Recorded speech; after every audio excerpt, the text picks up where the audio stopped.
We live, we lit. This is about to be good, y'all got the game.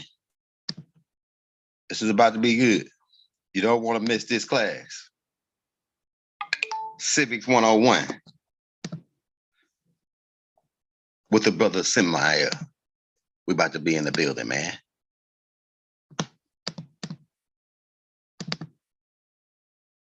We are the ancient ones. The ancient mystic order of Melchizedek. Here making it clean. Once more time again. So get him in here. We're gonna give him time to get set up. We're gonna get the brother Simeon on. And it's about to go down, about to switch to the laptop. And when I tell you, you don't want to miss this one. When I tell you, you don't want to miss this one, bro. This is about to be lit. Oh, yeah. There we go. Get him in here. Let me switch to the laptop. Oh, yeah. Come on in. Ladies and gents. And we don't like the word gents because gents is too close to gens. And we ain't no damn gens. As in gentile.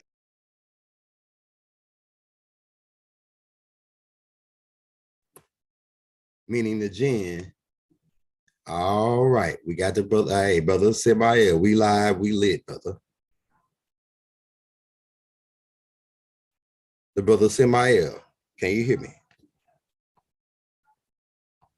Yo, let's see. Oh, there you go.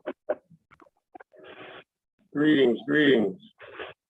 All right, we about to get ready to crack here. Let me get the chat pulled up. We about to get ready to. I wonder though. I got brother Love in the chat.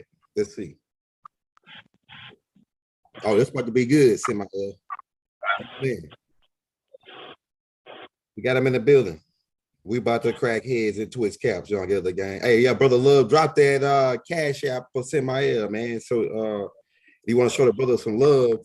Brother Love, aka Rhythm Soul, is gonna drop the cash app in his link in the links, and you can send the donations to that cash app for the brother Simeon. All right, let me share my screen, and then I got your folder. I'm gonna put your folder. Okay, where is it? Oh yeah. That folder now is deleted. What the hell? Ain't there some crazy stuff? Oh no, bro. Oh, there you go, right there. I'm gonna say, I know it ain't deleted. Oh yeah, we about to get busy. Let's put that first. I'm gonna put up the questions. The questions are. Oh yeah. We're gonna go and get started, man. We got how many people we got in here, man? Everybody hit that like button. We got 40 people. It's being recorded, so they can go back and check it. All right, we're gonna get that first question pulled up. I'm gonna get this other chat pulled up on this other joint. And then we're gonna get started. This is about to be good right here. This is what, hey, this is stuff that I want to know. And then the way we're gonna see, like we always have Simeon on before, but get the chance to just go in by itself. So now we've had let the brother Simeon go in by itself, and it's about to be on and popping, baby. You best believe it. Get them up in here. Stay, share it on your Facebook, share it on your Instagram. Let them know we about to get ready to crack heads and twist caps. The Young Elder Gang is back on. The Ride By Boys in the building. All right, let me get the questions pulled up, and then we're gonna get started. Simeon. All right, can you still hear me? And I also got pictures to correlate with what you're gonna be the question. So it'll be when people get a visual in their head. All right, so the first question we have for you, brother Simeon, is what is a birth certificate and how is it being used on the stock exchange? A birth certificate is fraud. Okay, to understand these things, the questions, they're simple questions with complicated answers, or they're complicated questions with simple answers. A birth certificate is a document created under feudal law to create a fiction or a straw man that is then turned into a bond, or it's turned into a bill of exchange, which is then turned into a bond and then sold on the stock market. And the entity or living person attached to it is sworn to pay the debt on that bond. In other words, they basically come up with a piece of paper and create a contract between the mother and the doctor, and then the doctor and the state. So it's fraud from day one, because the mother is not, well, let's start with what a contract is. To understand the birth certificate, you got to understand a contract. A contract is an offer with acceptance with consideration or some type of payment or exchange for whatever the offer is. The offer services or a product, you accept that offer and you pay me consideration. The other part of a contract is full disclosure, which means everything in the contract is revealed to both parties. A meeting of minds, which means you both comprehend, you're using the same language, and exercise in good faith. Now, a birth certificate is a contract submitted to the mother who is considered a minor under the law, not able to sign a contract. Also, she is not given full disclosure that what she is doing is registering her offspring and calling a child and a ward state citizen and property of the county which registered in the state, which is a political affiliation, and the nation, which we really would call a country. Say in the United States, you might be in District of Columbia, which is not really a state, and then you'll be registered in the United States under the Reconstruction of 1933. Under the Reconstruction of 1933, the United States, under, I believe it was Woodrow Wilson, pledged the people and their children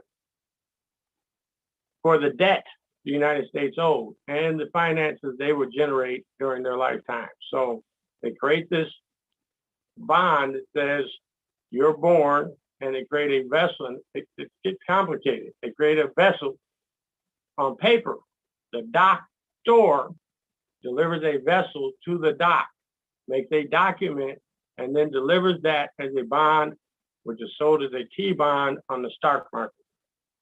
And that's how the finances are created in the United States, because we're supposed to operate under an organic constitution and everything's backed by silver and gold, but they dishonored the original organic treaty of the Constitution for the United States and came up with the Constitution, Constitution of the United States, which is a corporation. And so everything under a corporation is a dead entity, a corporation. So the birth certificate creates a dead entity, a straw man. And it is used on the stock market as part of the Social Security system, which is a banking tracking number under what's called the SESQ-V Trust, which goes all the way back to 1666, when the Pope of Rome declared himself God on the throne as man in place of Jesus and owns every person. So it's human trafficking, it's fraud, it's human trafficking, and it is a monetary endeavor, basically a stock that pays dividends that you never get any of the payment for. So I hope that answers the question. If you need me to explain anything more about it, ask me some questions. But a birth certificate is That's good stuff. It's a document of trust that's turned into a bond or into a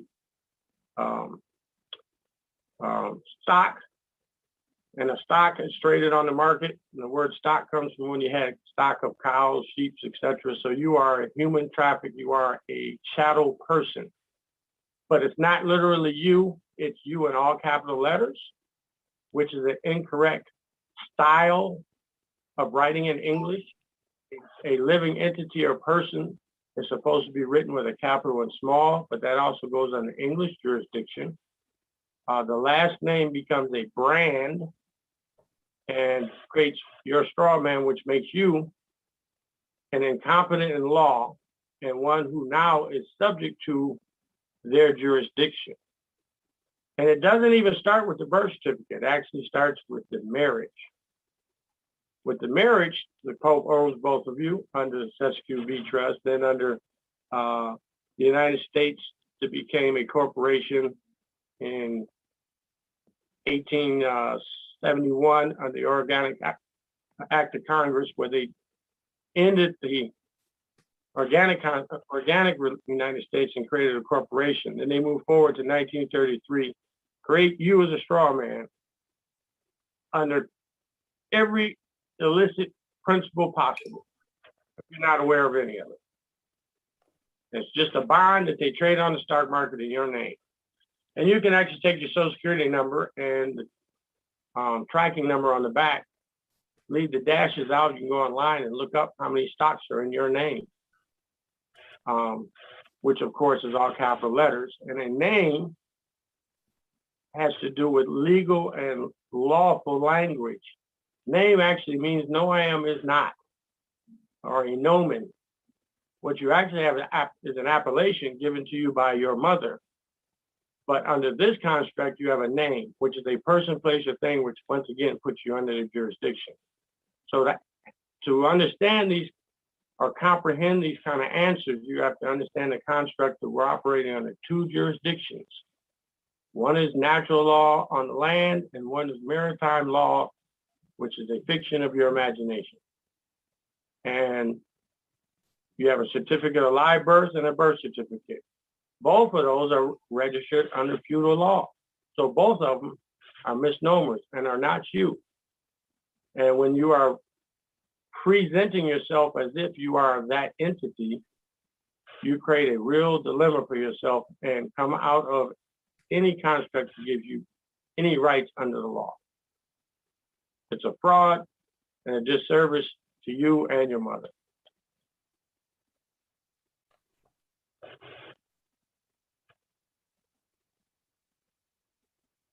Hey, Simeon, all right, Simeon. All right, so let's just a couple side notes on to for the birth certificate. All right, so the number, it's a number on the birth certificate, the red numbers with the leather, right? So that connects back to the stock exchange or so a certain Federal Reserve Bank or something. That's the register number that then gets turned into a bill of exchange. It gets a new number that's turned into a commodity called a T-bond or treasury bill. Okay. You are the living silver for the IMF, the Federal Reserve, or these monetary systems around the world, which are not government, but private entities. Okay, we got you. We got you. All right, we go to the next question. That was fire. I like that. So we got that in the archives. All right, so I think you covered like the first three questions almost, like what is a social security card? So like, could you just go in just to touch on a little bit? What is a social security card? So we could go to the next one. What is a social security?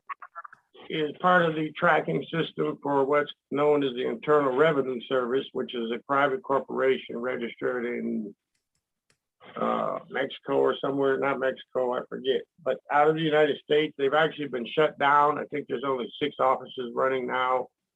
They're given the illusion of the de facto government operating, but they are an entity that's a service company for the people under the guise of the United States Corporation, under the guise of the United States Organic Treaty, to collect revenues for the government, which is actually we the people, but the way it presented, the government's a separate entity, corporation, to collect revenues for them, and they are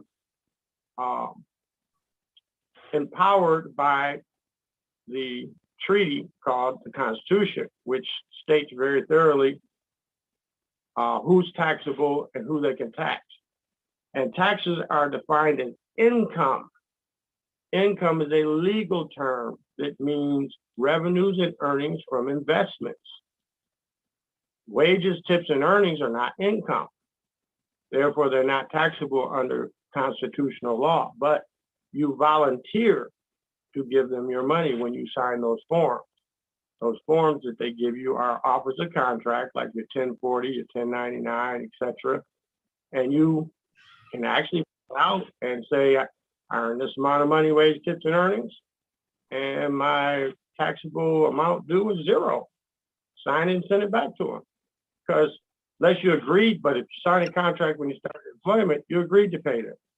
You also agreed to pay them when you signed your bank account with an adhesion contract.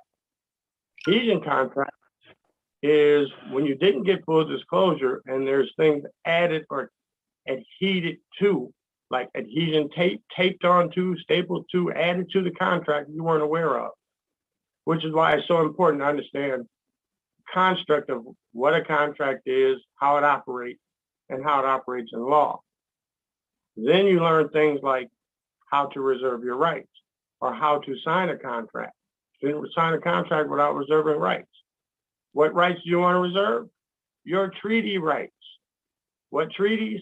That's where you have to study to know law so that you can know whether this treaty applies to you or not, whether it's fraud, whether it's an indecent offer, and what remedy you have in regards to that.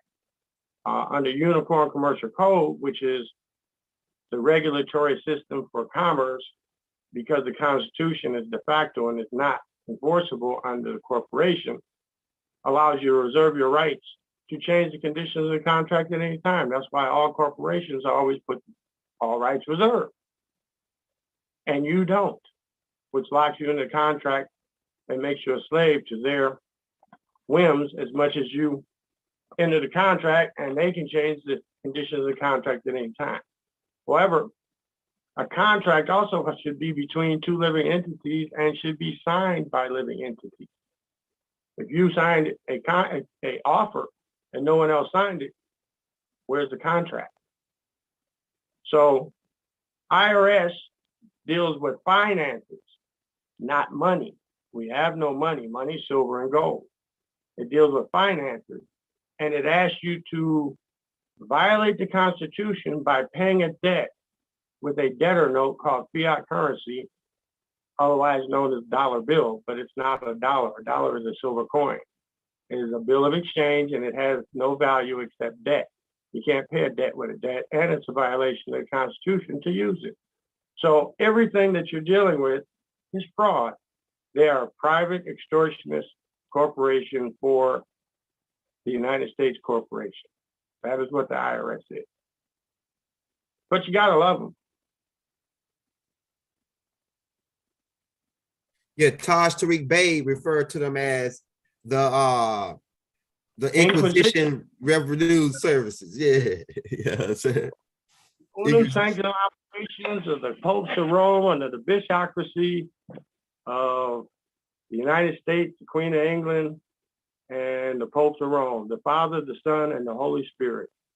Everything they do is a copy of man, man being an abbreviation for manifestation, the manifestation of the woman, womb man.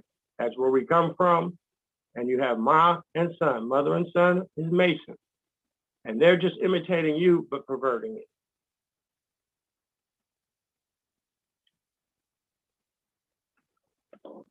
All right, the next question we got for you, Brother Simeon. I think you covered the marriage license too. You said there was a contract that sold just like the birth certificate, right? Correct. All right, and it's more. Go ahead. It's a little the marriage certificate, the marriage license. You heard you have to apply for a license. License is asking permission to do something that is otherwise illegal. Now, why would you have to ask permission to be with someone you love?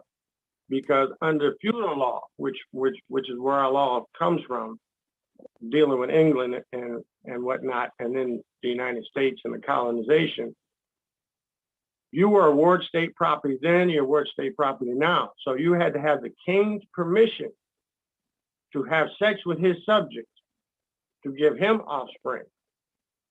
Children are ward state property of the state. Your wife is property of the state. Husband is property of the state. Family is property of the state. Those are all legal terms that make you subjects of the king.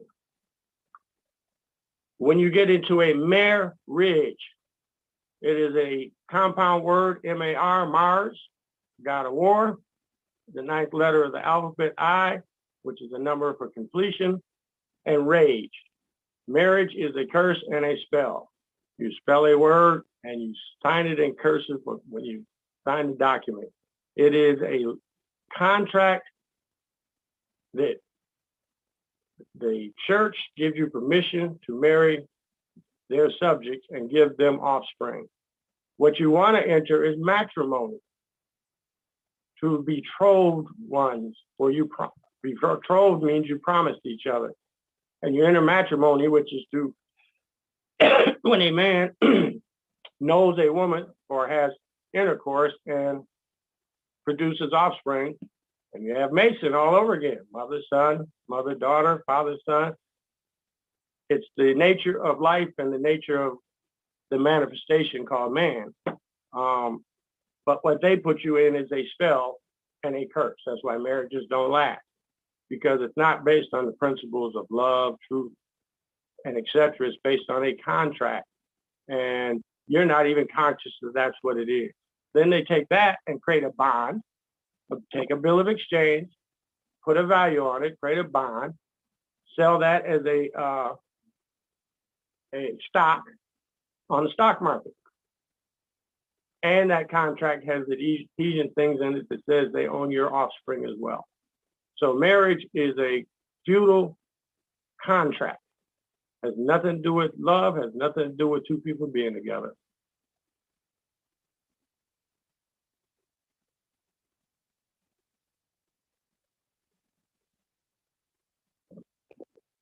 Next question. I got you. My computer felt like a little glitch on it. Okay, all right, next question. We going in. Hey, if you want to show the brother Simeon some love, you can either send it to me or send it to Brother Love on the donations.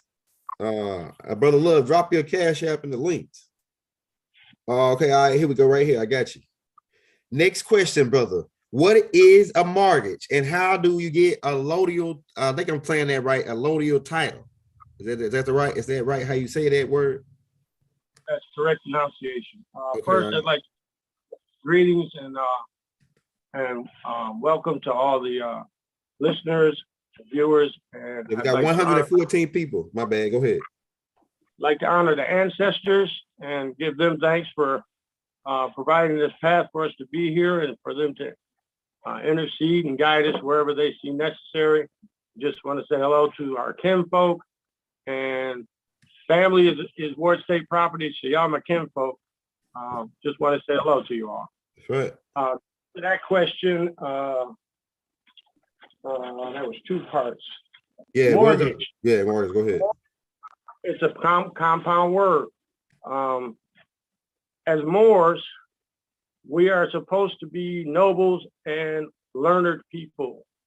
We're supposed to be Edomites, one who studies. Education is animal training, and Edomite is one who studies and is learned. You're supposed to go from learning your colors, numbers, etc., to university where you study universe. You are a God generator, operator, and destroyer of your own will. You should be aware of many things, and you're capable of many things. So you should be studying biology. You live in a body. You should be studying civics because you live in a civilization. You should be studying government because you operate on a government. You should be studying finance because you use finances. You should be studying horticulture because you eat food. You should be studying, forgot the term for it, but culinary arts because you cook. You should be willing to learn some of everything because that is what makes you a rounded person, helps you develop into the next level that you're going to be. Because this is like a landing on a stairway, being in this human experience. So to get to some of these questions, you got to go into a variety of principles of life that we weren't taught because we were given animal training so that we could go do a job. In marriage, let me see, am I answering the right question? No, you asked me about allodial title. What was the last one? Allodial title and the other one? Oh, mortgage. Mortgage is a dead pledge. Mortality, age, pledge. It's a dead pledge and a maliciously fraudulent contract. The construct they give you is you want to purchase a home and you go to a lender as a debtor and they're the creditor, and you borrow money and purchase a home and pay the money back. That's not what really happens. Then you sign a closing process that gives you a deed, which is controlling interest in a property, but you don't own it. It's registered in the office of Delaware and the county records as rental property. You are a paying tenant until the mortgage is satisfied, and you are a non-paying tenant. Read the deed and you will see it's in the paperwork. When you go to a lender and you put a signature, you're John Hancock. On that dotted line, it says authorized representative. You are the creditor that creates credit. They tell you that you're the debtor. Your signature creates credit, comes from your SESQB trust.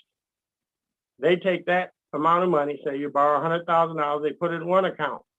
They didn't transfer $100,000 into account for you. They didn't take that $100,000 and pay for the house. Done deal. Sign the papers, walk out, but you do the closing. Closing is a fraud. That's when they reverse it. And you agree to pay them back the money that you gave to them with your credit, but you didn't know you were the creditor, the holder in due course, which has to do with status in law. And status is paramount to law. Law is the auspices, regulation, and control of land, air, and water. But you are 70% water, you breathe, you made of dust. So you are the living law. When you use the construct of law and you are purchasing property, lost my train of thought for a second. Give me a second.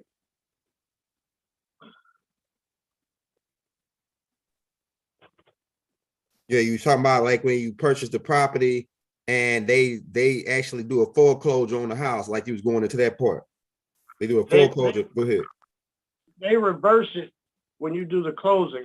They actually reverse it and you agree to pay for the house a second time. So they got the $100,000 from your signature because you created the credit.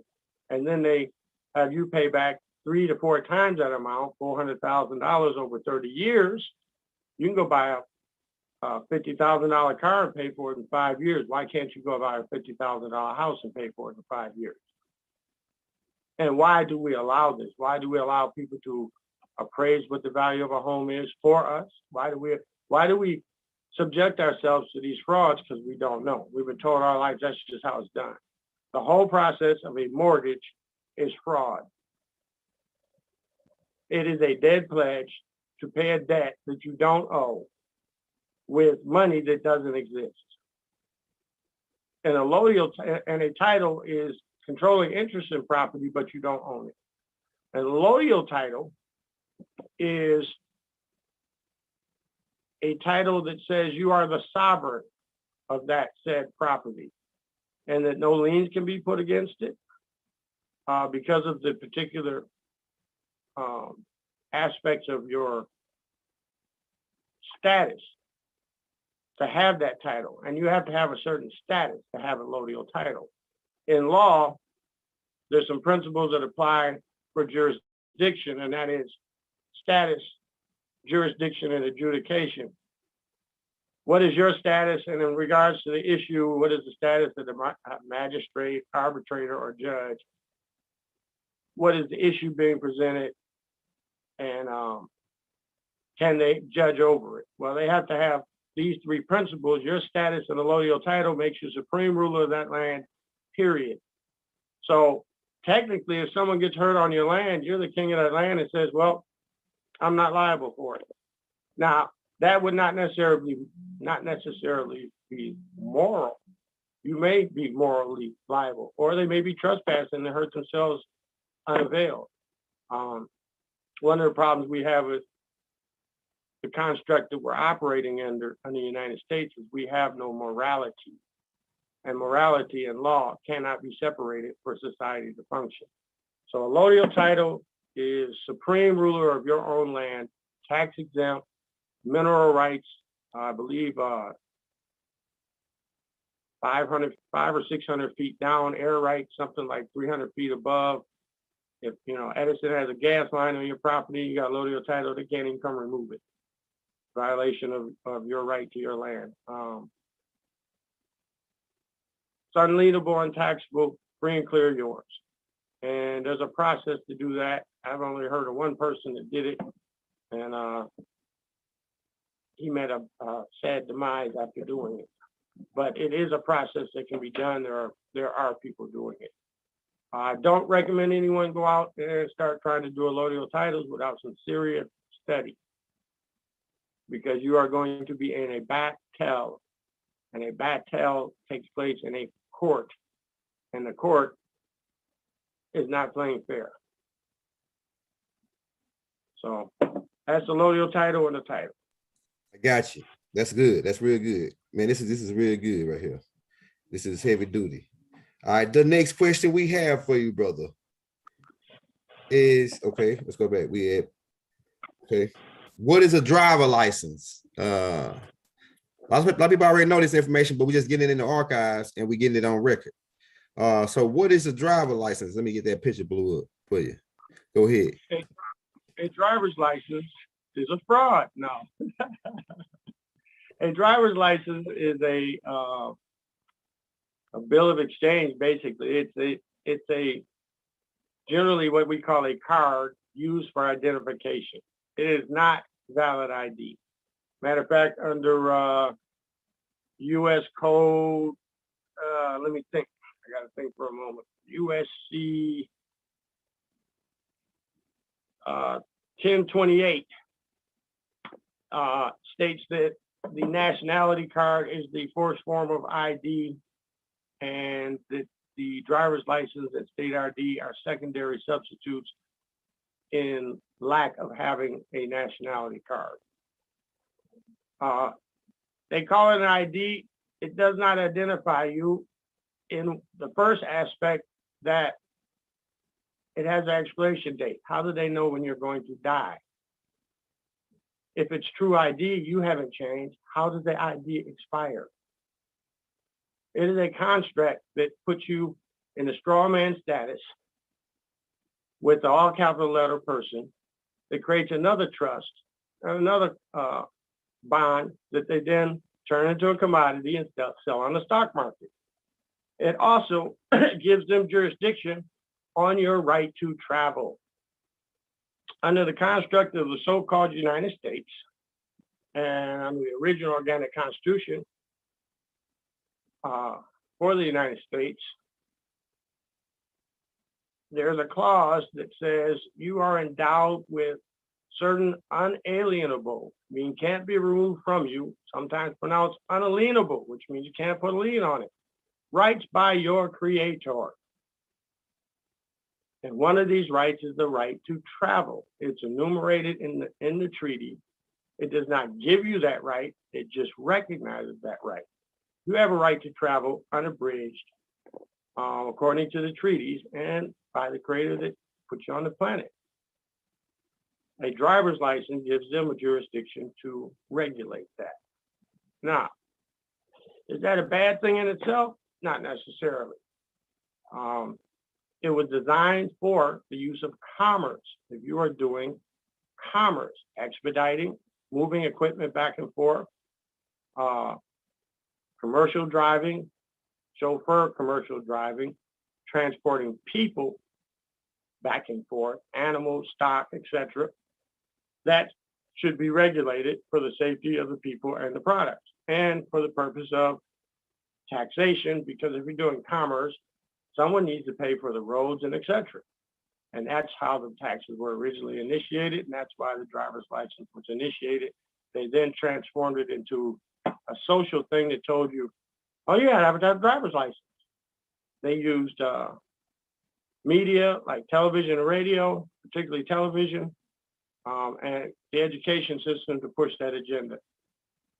Driver's license is not required in any state in the United States to travel, but I wouldn't recommend anyone go out there and travel without one unless they know how to defend the treaty and understand or comprehend their status in regards to the treaty, because the treaty we're speaking of is going to be the Constitution, which was written for the foreigners on your land under the 13 colonies.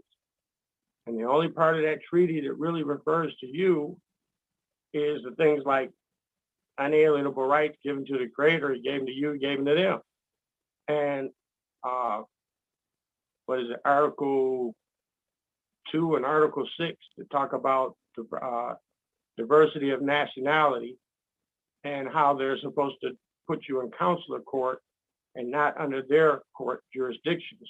Other than that, the treaty is something you're supposed to enforce upon the foreigners on your land, but you don't know the land you're on is not the United States, which that treaty says is not the owners of the land.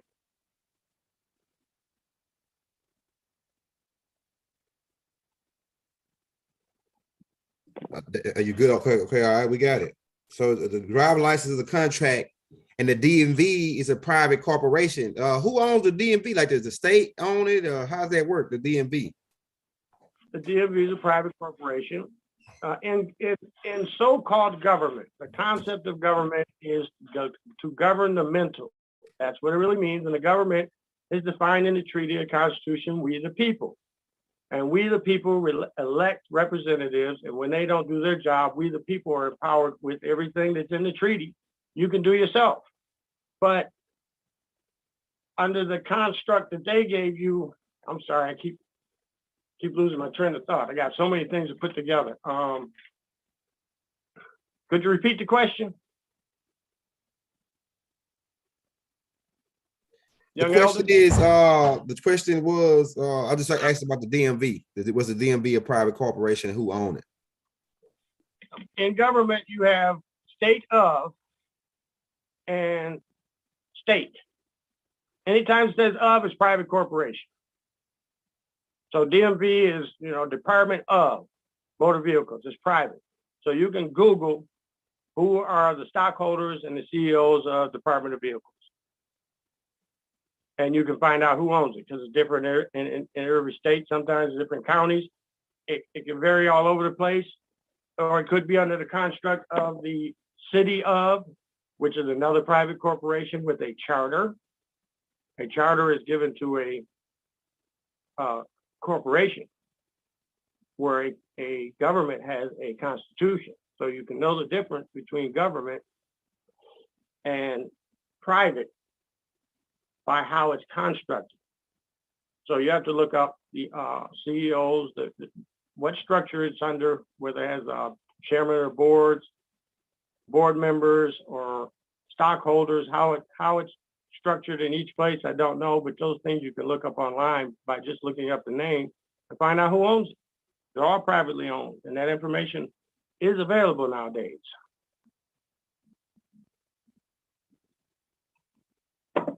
All right, that was good. That was good.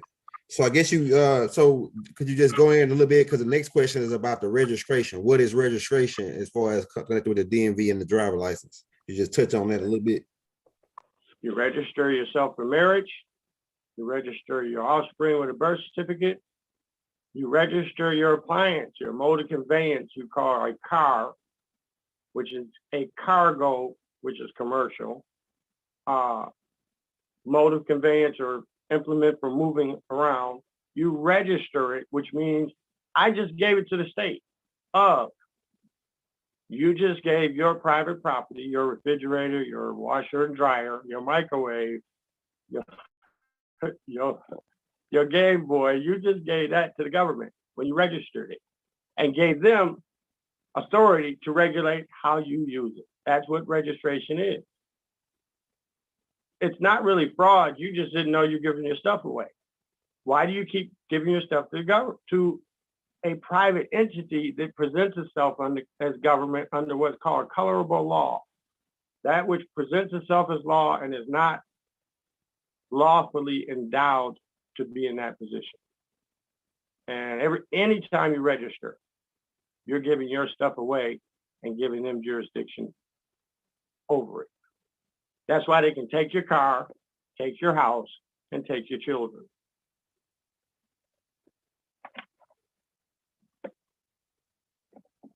All right, you covered it. All right, so the next question we got for you, brother, we rolling along. I think you covered this too, but you can just touch on it just a little bit. The right to travel, like what is the right to travel and how do we use it with the driver license and all that? Like how did that connect? You have the right to travel enumerated in the Constitution for the United States and the Constitution of the United States. In both of those, the organic Constitution and the corporate, recognizes that your creator, and it separates the difference between creator and God, government or this department. It says certain privileges are given to you by God, but you're endowed with certain things by the creator. The fact that you're born and can swim out your mother's womb and stand on your 2 feet, well, not at birth, crawl, whatever, you have a God-given ability and right to move about wherever you want. It's just natural law. It's apparent and obvious. Under their construct, they regulate that under driving. Driving is a legal term, which is a law term. Law and legal are not synonyms. Legal is corporate policy, statutes, and codes that may or may not be in line with the Constitution. Now, according to the Constitution, any law created contrary to the Constitution is called status decisis or void initio, void from the beginning, and it's been cited, it's not valid. There's Supreme Court rulings in every state and the Supreme Court or the federal court, federal being can interact within all the states, and states being political assemblies in a maritime form operating de facto on the land, or a true state of the people operating on the land. Under those constructs, they regulate driving. But if you admit to driving, say for instance, you're traveling down the road and you get a flag or a siren or a signal, which is the police lights and their banner on it, and they pull you over and they start to inquire. Every inquiry they make is an offer of contract. They ask you things like, where are you going?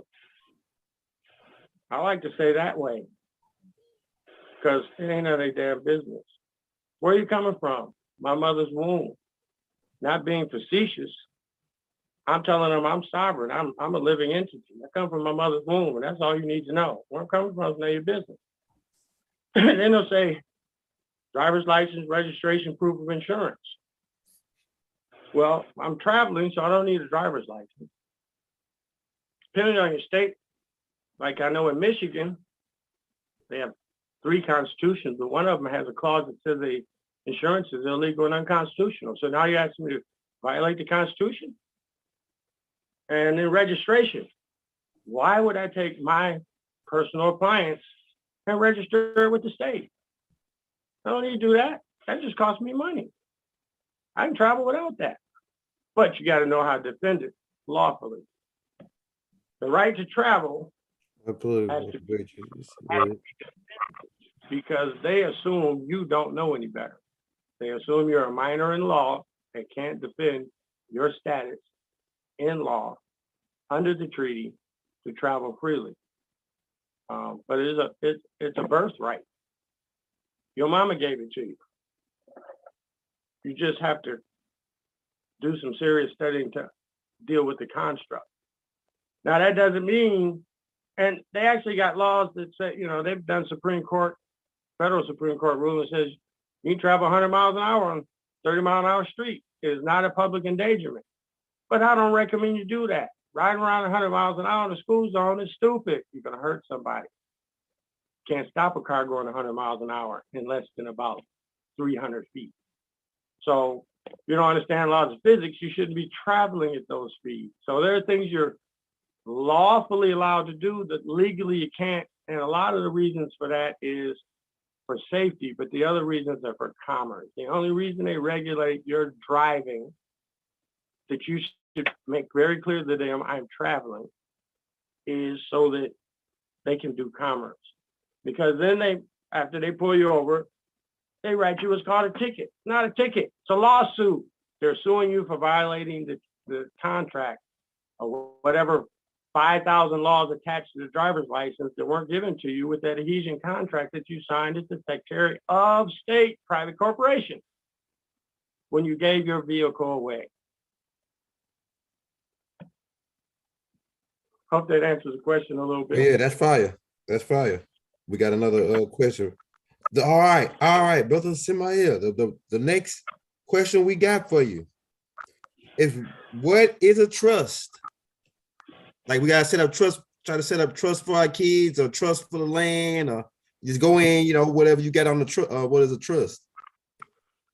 A trust is a contract. A contract that creates a trustee and a beneficiary. A trust is used to put things out, basically put things out of a legal construct and hold them in a law construct. A trust generally is used to allow only the trustee to control whatever asset is under the trust. It's always involving some type of security, which could be a financial security, or it could be property, it could be intellectual property, it could be a living entity.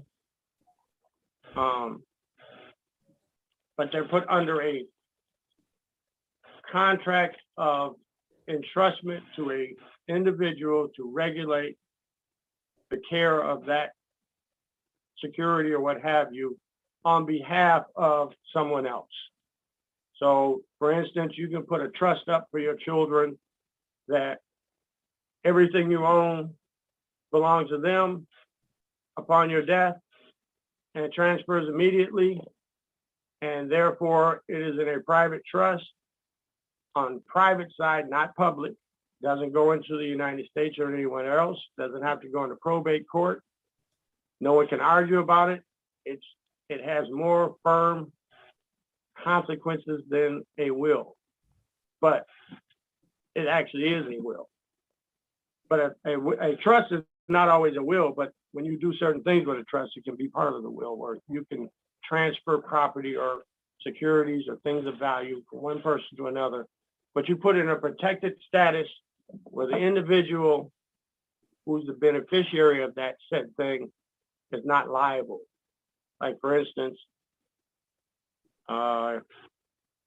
your house could be under a trust where you don't actually own it, the trust does. So a tree falls on somebody and the trust is liable for that injury. And that injury is valid because under common law, anytime you injure a person or property, there's a liability. So a trust puts that under the trustee's jurisdiction instead of the beneficiary's jurisdiction.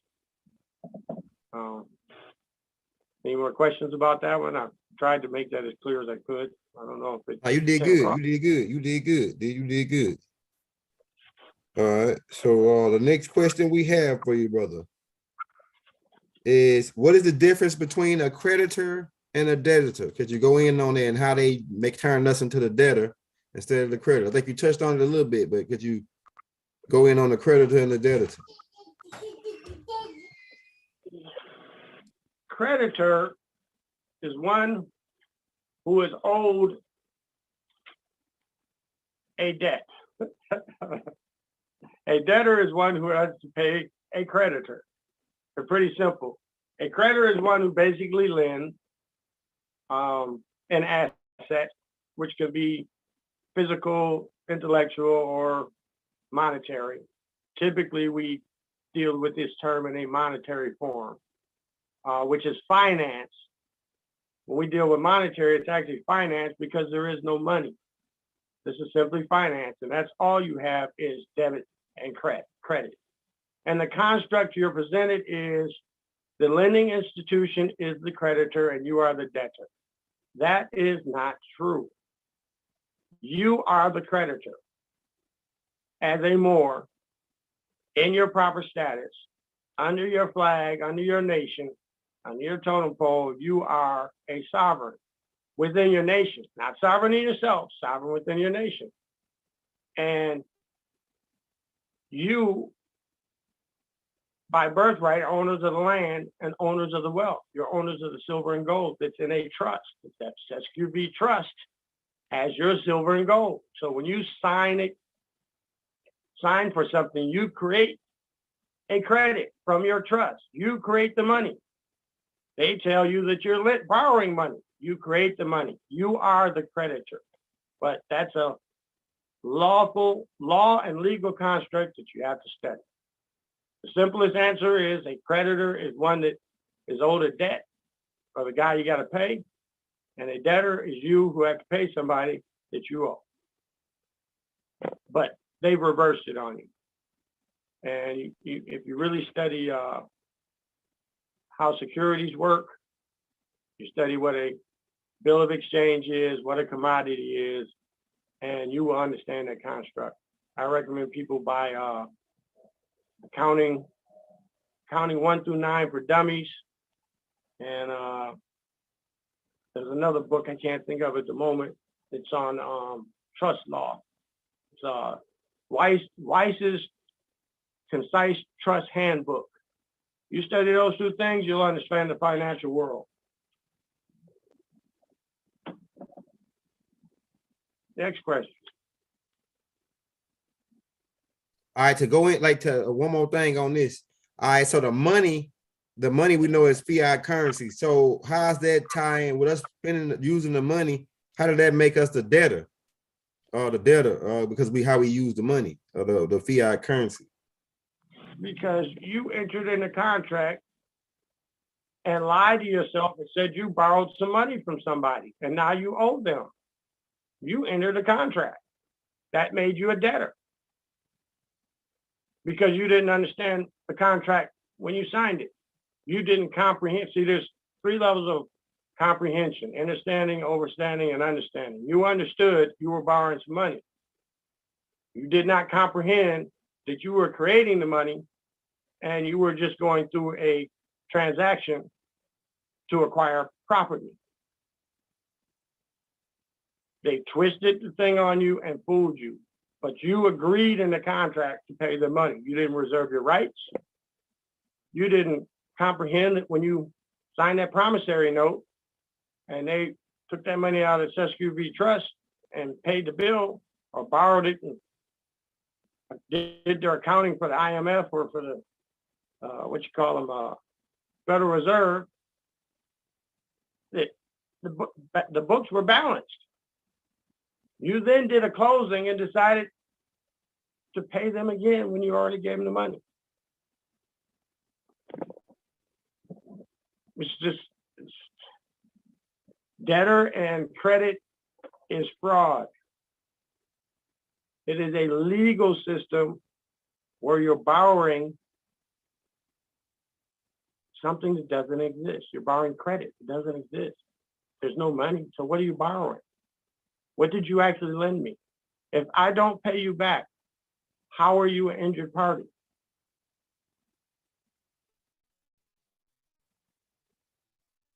If I borrow money from a bank, a corporation, a dead entity, nobody's alive, not a living entity.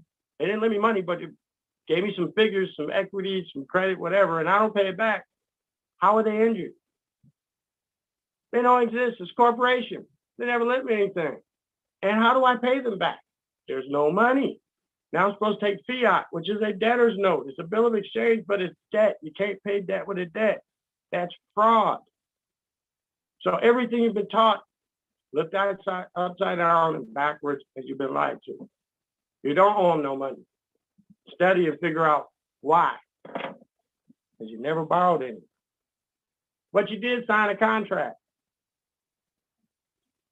The contract was void initio. It was fraud from the beginning.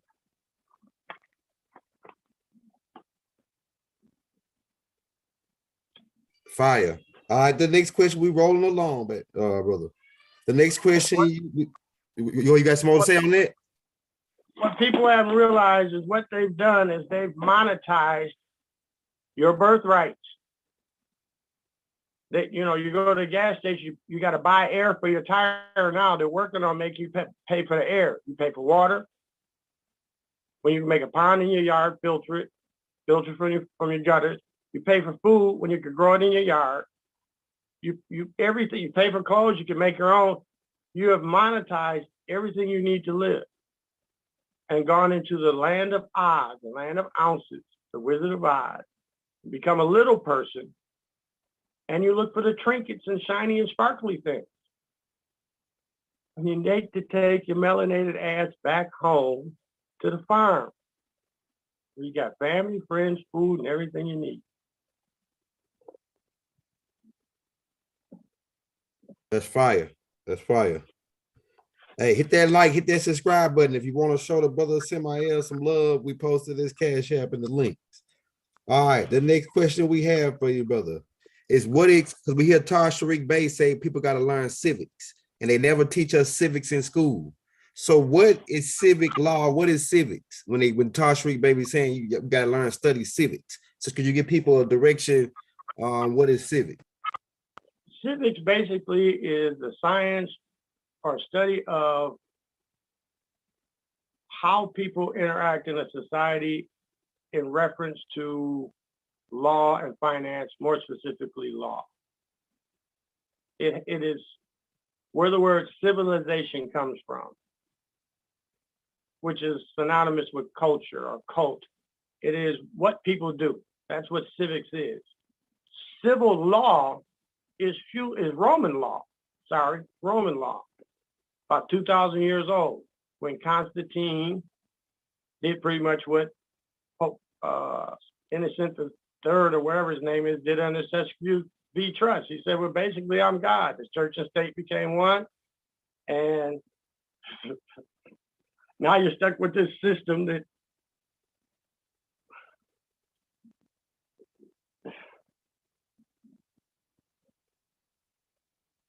once again, everything they present to you, you have to really go. I recommend people get 5 things and start studying. A law dictionary, preferably Black's Law, 4th edition. An Oxford dictionary, American English dictionary and a thesaurus, and some religious text. I don't care if it's Quran, the Bible, one of those, which is understand the religious texts are anthropomorphic stories. So you study the principles in them, and you will see the, what do they call it? There's a law. I can't think of it, the name of it at the moment. There's a law in the Catholic Church that's written in the Bible. It actually is a book of cosmology, but it's also a book of law. Can't think of the name of it, but you will see in civics that the construct is law and religion that social engineer society. But civic law is Roman law. Are you a Roman? Are you in Rome? So how does Roman law apply to you based on your status? Because that status applies to a Roman. And that's what civic law is. It is basically a dispute that is non-criminal, non-religious, and non-military in nature. You and I have a dispute about something, we take it to civil court, and we let a magistrate, a moderator, that they want to call a judge, they're not judges, according to the Constitution. they try to make a decision that's equitable for both parties in regards to that dispute. That's a non-criminal issue. In general, that's civil court, but it's Roman law. Once again, what's it got to do with you? That's good stuff. You want to go to the next one? That's good stuff right there. Sure. Hey, what is federal versus state law? State law, federal law. What is the difference between federal and state? All right. A state is a sovereign entity. Let me see how I can put it. A state is a sovereign entity with a political construct or organization that operates under one government. A federal application of government, once again, governmental, so it's, you got to understand, it's not them, it's actually you giving them authority, can work within all the states. States are independent, do their own thing under their own constitutions. Under the confederation of those states, they operate on what's the term that's used for is federal. And they agree that some federal laws take precedent over their laws at sometimes, and other times they say, no, we're sovereign, our stuff goes first. And that varies depending on what treaty is effective. But federal is interstate, state is independent. Political construct and the way it's operating now, they are de facto corporations. State of, de facto. So Maryland, if it says Maryland state, that's government. It says state of Maryland, ain't government. Department of Justice, that ain't government. Justice Department, that's government. And can be held accountable to the treaty, which you must enforce.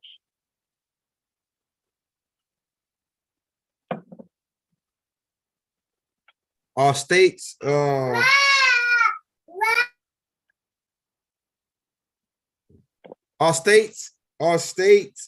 sovereign, or do they have their own nation or jurisdiction? States are sovereign. They basically are nations. We've been given the mental construct of the 50 United States under one federal government. Technically, each state is an independent country. Sovereign within its own construct under its constitution, or under its charter if it's a corporation,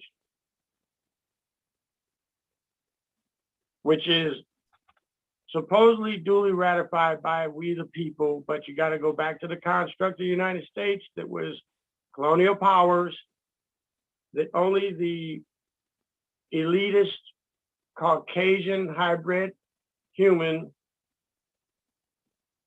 male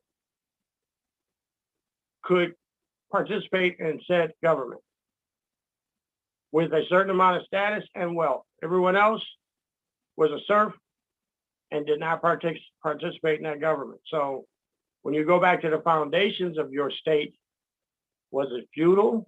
Was it colonial? Was it constitutional? Was it corporate?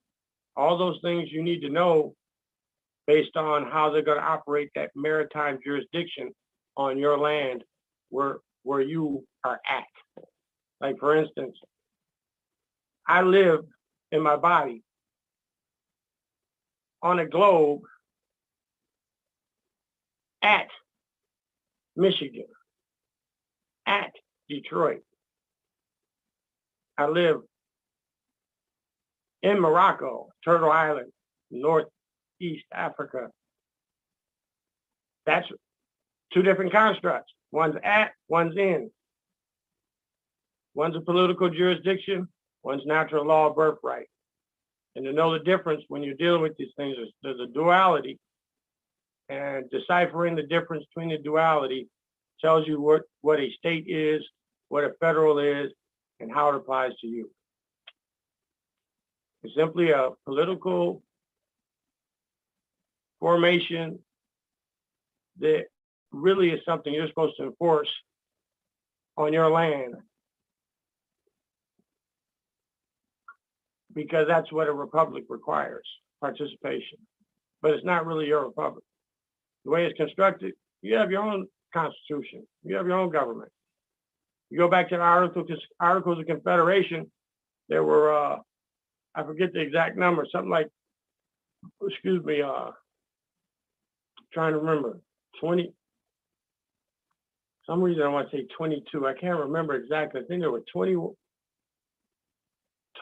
representatives from the colonies and like 40 something representatives from the Honesty Confederation, which was we the people of the land, the indigenous, autonomous, aboriginal people. You got to be careful with the words you use when you call yourself, when you study language, you can be indigenous, but they'll look at you like you don't understand language. In means not sometimes. So indigenous can mean not indigenous. So you can say I'm indigenous. Original, aboriginal, because ab means not, like abnormal. Incredible. Incredible means not credible or not believable. But we always think it means, oh, that's awesome. What we really are is autonomous, which means sovereign, but not in yourself. You are sovereign in yourself, but you're sovereign in the nation. And those constructs tell you what a state and what a federal is when you understand who you are. Hey, I got a question within that question. Okay, let's say just a scenario of like state versus federal. Okay, let's just say, okay, I'm in my state and I'm hustling and I'm selling drugs, and the state arrests me, and they say, well, you got a certain amount of drugs, so this goes to federal. Why is that? Why does that happen? Why does a federal pick it up after a certain amount of it goes to the federal jurisdiction after a certain amount of weight or whatever? First of all, because the construct of law under the United States is arbitrary and capricious. That means they can do whatever the hell they want when they want, because they want to.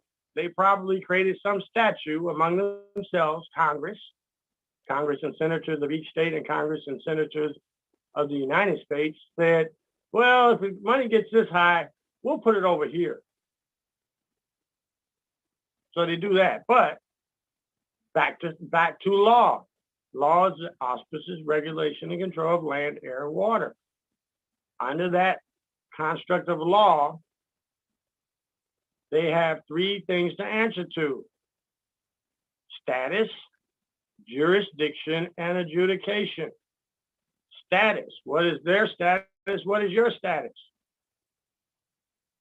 If they have status, do they have status to adjudicate over you, the person, although you're a people, a person's a fiction, the people and the subject?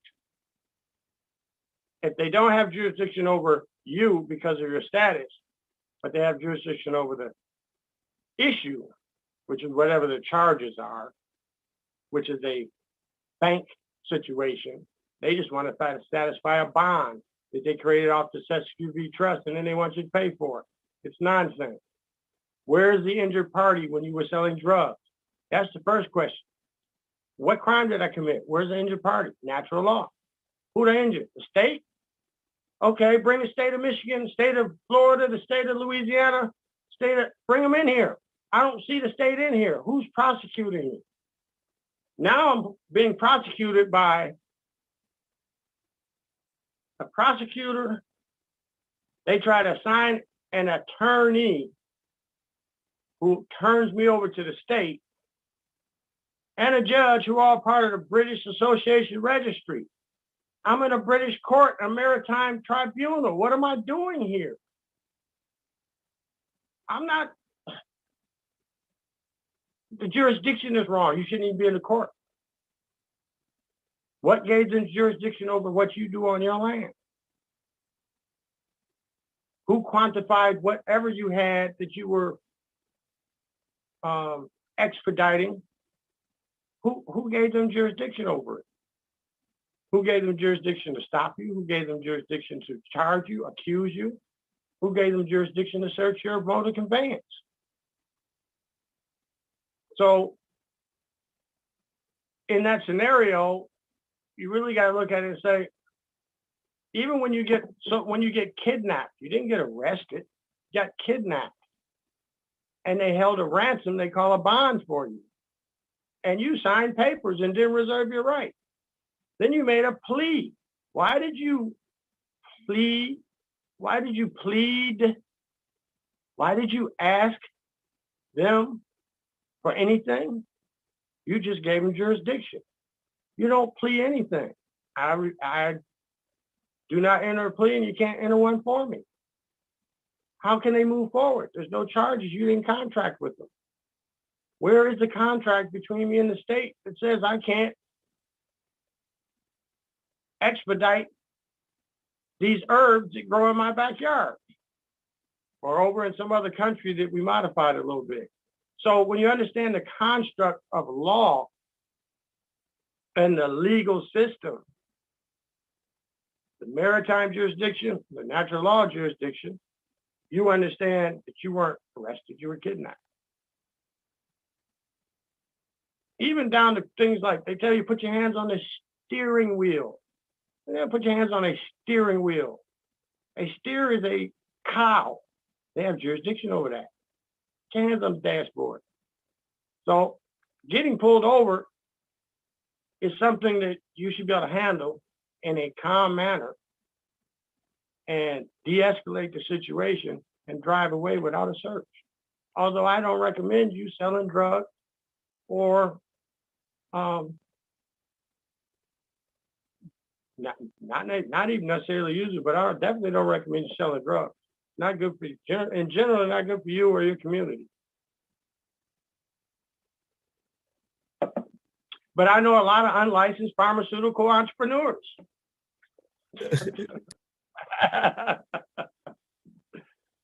And that's what I call them. I don't know. The dope man is a doctor.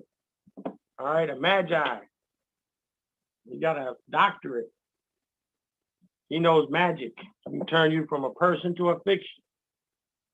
He can write prescriptions for hallucinogenics and anything else. No, I don't fool with them. Them folks will kill you. Their job is, as part of that system, you got to look up, what is it, RX-84 and King Alfred plant, and see how they turn these big facilities, these micro cities they call hospice, the place you go to die. Everything around you need to pay attention. The cultures and the language we have not mastered, but we created it. We Moors created this nonsense and then fell asleep.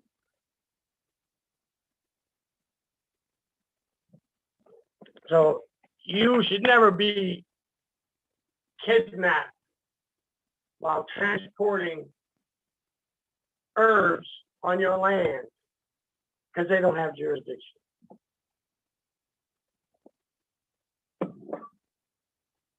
But you shouldn't be transferring drugs on the land either. Right. Bad. Right. Good question, though. Good question. Hey, and what? Go ahead. Do a writ of cold warrant too when they get you, is produce the body and have yourself released. There's a lot of ways to deal with that. A whole lot of ways to deal with that. They don't have jurisdiction. You have to come to a place of comprehension that there are two jurisdictions and one of them has nothing to do with you. And there is a remedy for everything that they present to you. The next powerful question we have for you, brother, is what is an Article 3 judge and why are they different from other judges? Article 3 judge. Well, that gets a little complicated when you read through the Constitution. I've looked that up earlier and I said, this one, I plan to take all these questions and actually put them in a format where I can put them on a memory stick and send them to you so people can review them in writing later on. Yeah, This one I'm that's main part two. Go ahead. as thorough as I want to be on it. There's a couple of things about third article, Judge. Article 3 of the Constitution delegates power from Congress to set up the Supreme Court and lower courts as needed. A lot of these courts are not supposed to be long-term courts. They're supposed to be short-term under the Constitution. But you have to look at each state and see what the state says. Under the Constitution, there's a couple of things wrong. One, when they swear an oath, federally, they swear an oath, and this happens locally, stately, they do a religious oath. People don't recognize. They finish the oath, and then they say, "So help me God." Well, God is government or his department, or it's the creator. What the hell does that got to do with government? When the government says separate that religious stuff, well, it doesn't say directly separate church and state, which are one. What it says is you can't promote religion. Well, you're promoting religion by bringing that statement in. It's a religious oath. That's one thing that makes them non-third article. Second thing is they're practicing maritime corporate law of called statutory law and code law, codified law and statutory law. Codified law and statutory law are created by court decisions and Congress, legislative, and sometimes executive orders. Executive orders don't have jurisdiction to write law. They can only quantify it by signing it into law or not signing it into law. So if you're honoring an executive order under certain principles, when you're trying to consider it law, there are times executive orders do have weight. You're not enforcing the treaty, the Constitution, because you're not dealing with separation of powers. If you ask a magistrate, arbitrator of the municipal court, municipal private court, de facto court, that you think is real, for their letter of authorization from Congress to sit in that seat, they can't produce it. Constitution says they have to have a letter from Congress, not third article judge. Those are two basic things I can come across. It's a little more complicated, some other things. I'll be able to answer that question later. Okay. Because it's like I heard Judge Joe Brown, I think his name was, talking on it. Yep. He was saying that most of the judges are not even they don't have a delegation of authority. All the three judges, the only one that really get the delegation of authority. Authority, and they practice constitutional law and common law, and they have to have a declaration of authority from Congress. I don't even think Supreme Court, federal Supreme Court members have a delegation order from Congress. So when you get pulled over and kidnapped for expediting herbs from your land that you shouldn't have been doing, one of the things you can do is find out who the magistrate who's up there impersonating a judge, find out when they swear their oath, so you can enforce the Constitution. You can bring it into court because it's not a constitutional court. You do an affidavit, ask for affidavit information. You want to know when this oath was done, what their chamber number is, and you want a 1099 for any revenues that come across their desk in regards to this case. You probably won't hear from them again because you just reported them to the IRS. They get 10% of the docket. Anything comes across their desk, the judge gets 10%. They divide some of the rest up to the bailiffs and the sheriff and everybody else. Everybody gets paid. You pay them, the trust pays them.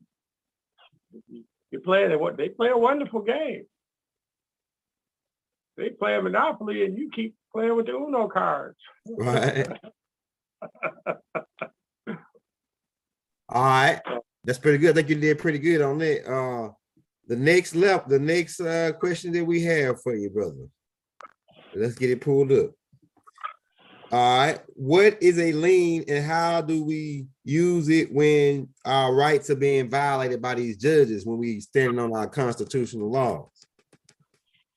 What is a lien? Like, what is a lien? What is a tax lien? Like, what is a lien, period? All right. One, we don't stand on the constitutional law, we enforce it. Okay. It's a treaty for the foreigners on your land. So you're enforcing it upon those foreigners and the construct they're operating in. A lien is basically a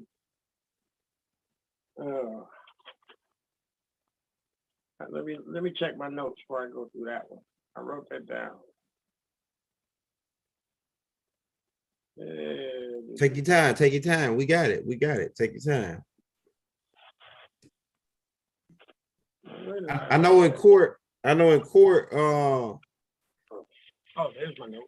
That we can lean these people because we don't, like, Nubians don't know a lot of things in the court. So that's why we just getting ranked out. Niggas getting 100. My cousin just got 100 years, and because he didn't take a plea deal. They offered him 7 years, and then he didn't take it. He went to court and they gave him life, 100 years. It was pretty much life, 100 years. How a nigga gonna do 100 years?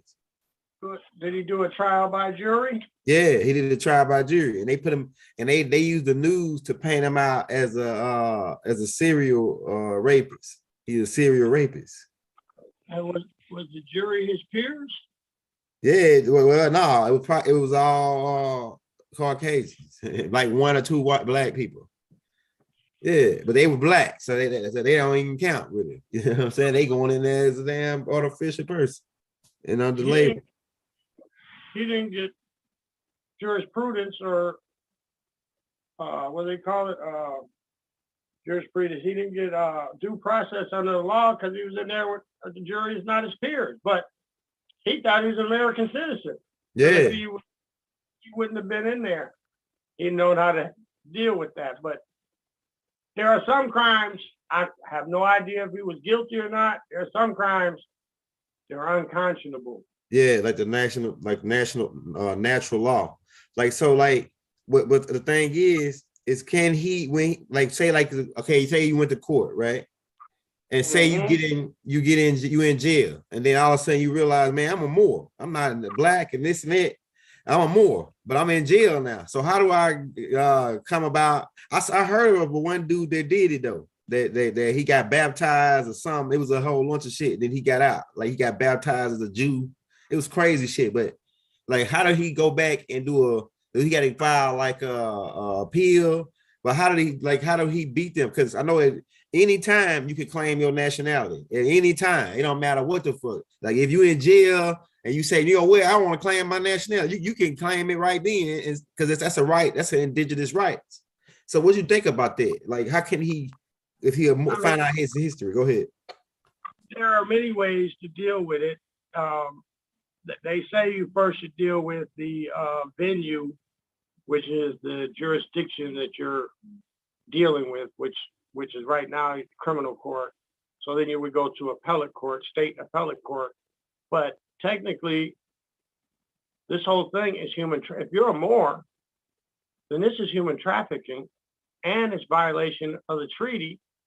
Article 6, diversity of nationality, they never had jurisdiction to adjudicate. So now you have to go back and basically renege on all your statements, all your signatures, do a court warranto to have been produced body and remove you from prison. There's a process, but you got to do a hell of a lot of studying, because you're going to have to file some affidavits that are very pungent, very powerful, and they're going to ride you for probably about a year before they let you go. But you can get out. All crimes are corporate. It's corporate. It's dead. All crimes are corporate. A corporation. It's dead. It's not real. That's a mental construct. When you comprehend this is all fraud. Now, you may have committed the crime and you owe some compensation to somebody for what you did, but let's say, God forbid, you raped a child. Well, that's toward state property. You injured the state by injuring that person. And me personally, as a Moor, I ain't trying to defend you. But if you're innocent, Fact. then you need to study. There are some crimes that are unconscionable to me. Rape and Cold-blooded murder. Just like if a nigga ain't trying to kill you and you kill, just go and kill him. That's just, it just messes with my skin, man. It just makes me uncomfortable. and child molestation are just unconscionable to me. It's just something. I'm human. I'm my lower, higher self, lower self. My lower self, all it knows is you don't deserve to live anymore. You will never do that again. But not me personally take you out. Use a construct of law in a society that says this is unconscionable, unacceptable, and you need to get off the planet. That's my personal opinion. That's not law everywhere. Death penalty is not allowed everywhere. I'm not so much for the death penalty because in our system, it costs you more money to put somebody in jail for life. Death penalty don't work unless you're gonna kill them. And there's too many times that our system adjudicates people who are innocent, and one innocent life taken to put 100 guilty people away, not acceptable to me. So under our construct, it's a sad case. You do those kind of things, you should go through the system that we have and deal with your consequences. But hopefully you didn't do it. Some stuff is unconscionable. You just don't. But all crimes are corporate. You are in prison under maritime law. It's really a POW camp. And when you understand that construct, you can look at ways to release yourself from their jurisdiction. But it has to be done on paper. The battle is in the court. The court is the clerk. The magistrate is an arbitrator. The clerk is the court. So what you put in the court, your paperwork, is what will set you free. And it can be done. Basically, you enter an affidavit, a judgment of default, due to lack of jurisdiction, a court warrant to produce the body and to release you. But can you defend your status to be able to submit that paperwork to the Magi, who've been playing this game a long time? But it can be done, and it has been done, will be done again. I just recommend people stop doing stuff to get you put in jail, because a lot of times we guilty. Indeed. I mean, our people, I don't know if it's because the social engineering that got us to remove the fathers from the home, or what it is that I know at my age, I grew up as a young, very young person, small child, young person. They called each other man. They called each other sir. They called each other dude.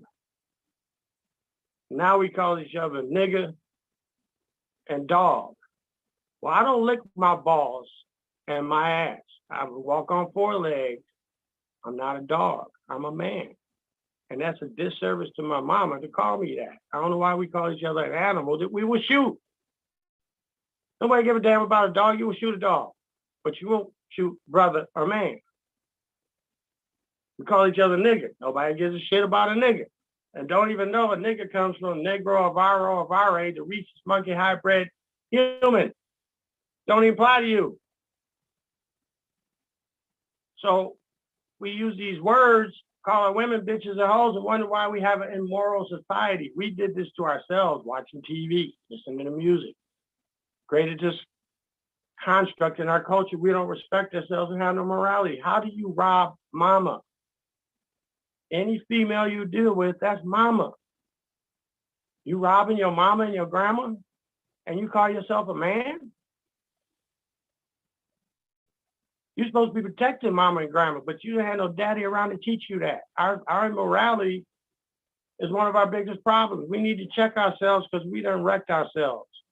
Seriously. We're all about what we can get away with. Make some sacrifices and live a moral life. You know, you don't. I remember a guy tried to offer me a game, what do they call it, PlayStation, about 6-8 years ago. I go to the gas station about 4 days before Christmas. Guy's like, we will buy this PlayStation. But man, if you don't get your ass off this corner before I beat the shit out you out here trying to sell your kids game station, I'm going to take a stolen item bought for somebody's kids and take it home to my kid for Christmas. We don't have a morality. Wrong.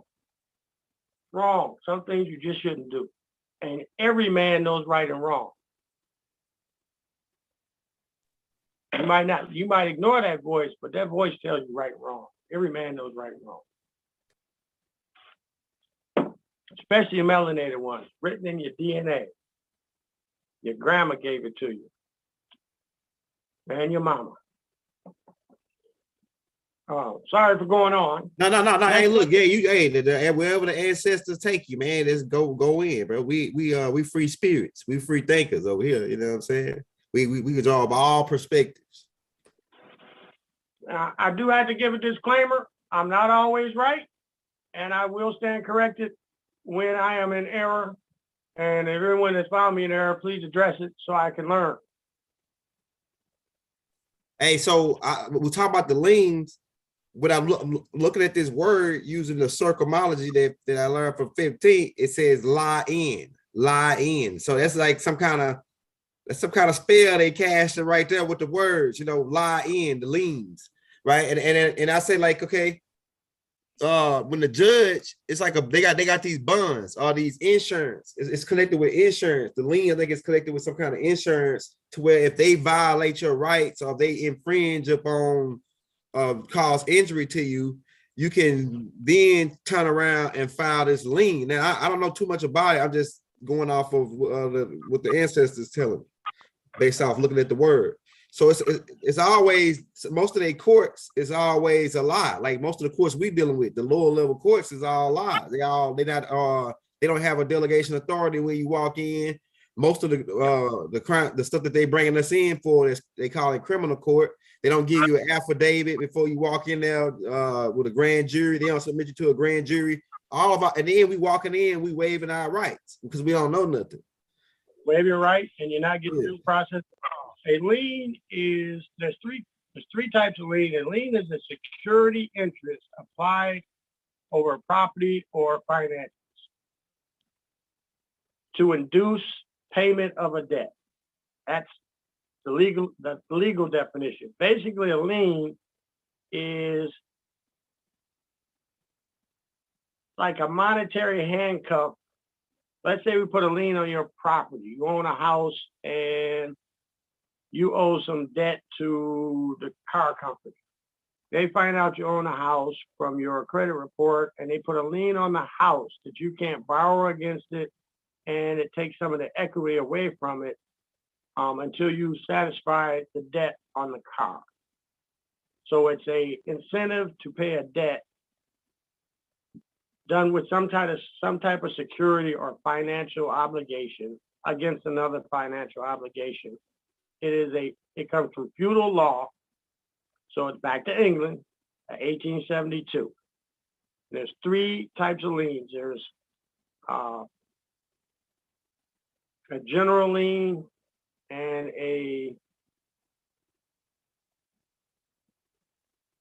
what did I write here? Basically, a particular lien and a general lien. There's also something called a silent lien, which is like what happens to your estate when you die, and they put a lien on everything that you own. It goes to the state automatically through probate, and you don't inherit it because of your lack of status. A lien is basically fraud, although there is some parts of the concept that are righteous. you owe somebody some money, they do something to create an incentive for you to pay them, or you owe them not money, but some kind of security, some kind of finance. A lien is generally applied. You generally apply for a lien through the municipal construct or the de facto government locally. You go to your local court, civil court, and you apply a lien. A lien generally involves something that is not criminal. Let's see, what else do I need to say about a lien? There are a couple other ways to do liens. You can file a uniform commercial code addendum. If you understand Uniform Commercial Code, which is the regulatory agency for commerce worldwide, because they don't honor the treaties. On the Uniform Commercial Code, you do a number one filing, which is entering yourself into the system. You then do a security agreement, and then you do an addendum to your initial filing and do an affidavit of information or discovery or whatever in regards to the issue, and put a default clause in there where basically you're saying, you owe me such amount of money, and if you don't pay me by then, based on Uniform Commercial Code, as an indigenous, I have unlimited liability, so I'm gonna put a lien of I don't know, $10 million on you. And they have to answer that affidavit point for point within 30 days, or that becomes a lawsuit and binding in law. So you can put a lien by doing Uniform Commercial Code. You can do it by filing in your local municipality, which is going to be fraud. And you can file a lien simply by writing an affidavit, which is a sworn statement signed by 3 sovereign autonomous witnesses, or signed by a notary, and submit that to the county records. And in 30 days, that has standing and becomes a lien against them. When you write whatever you want them to deal with, there's a default that you will pay penalties, this, that, and the other. You probably violated federal statutes and state statutes and codes. Some of them paying, $500 a day. Some of them paying $500 an hour, depending on the different codes you look at. You can apply all those different things to your affidavit, file it in the county records, and send it off to whoever your debtor is. So it's three ways to do a lien, and 3 types of liens. And it's basically a monetary encouragement to pay a bill. So is it voluntarily or involuntarily? Somebody said in the chat that they doing silent liens and silent under the table, quick claims and shit. Quick claim is not a silent lien. It's fraud because they didn't check the credentials. They didn't check with the initial owner to see if they actually sold the property. And they're not selling the property anyway. They don't. You have the county give you Hey, you cut out. It's got a real bad signal. I'm sorry. County says the arbitrator of that trust or that deed, well, they produce the original deed. See, the whole thing is half the stuff they're doing is fraud. When you understand basically everything they're doing is fraud, then that's the way you approach it. It's fraud. So what is my remedy? Because this doesn't apply to me. It just doesn't apply. It's like the way you need to look at it is some Russian came over here, or some Hindustani from India, or some what you call them from China, or somebody from Australia came over and said, well, you owe me money. Well, how do I owe you money? Well, because I'm the government. Well, how'd you get to be the government? Well, we had an election. in Australia? What's that got to do with me? Everything they're doing is fraud, and it's in a jurisdiction that doesn't apply to you. Comprehend that, and you can work the equation backwards. It's not algebra. It's really addition and subtraction. You got sovereign, me, one, and then everything they try and put, add this, subtract that, do this, whatever. You're like, those are like George Bush fuzzy logic numbers. Those don't exist. There's no equation. I don't owe you any money. We even have a Supreme Court ruling says, what's it called? Clearfield Trust Doctrine. You can apply to do an affidavit Clearfield Trust Doctrine. Hey, your Anytime- signal's not coming through real clear. It's still got like a little bit of feedback in it. Is that better? Is any better? Oh yeah, that's good right there. Okay. Clearfield Trust Doctrine, Supreme Court ruling. Anytime you're dealing with securities being financial statements, transfers of goods through bills of exchange, you reduce the government to a mere corporation, which it was in the first place. And then it becomes mano a mano, me against you. My status is superior to the de facto government, and the Clearfield Trust Doctrine says when it comes to financial disputes with a corporation, the corporation cannot compel me to perform. How can I owe you money? It's a violation of U.S. statute and code.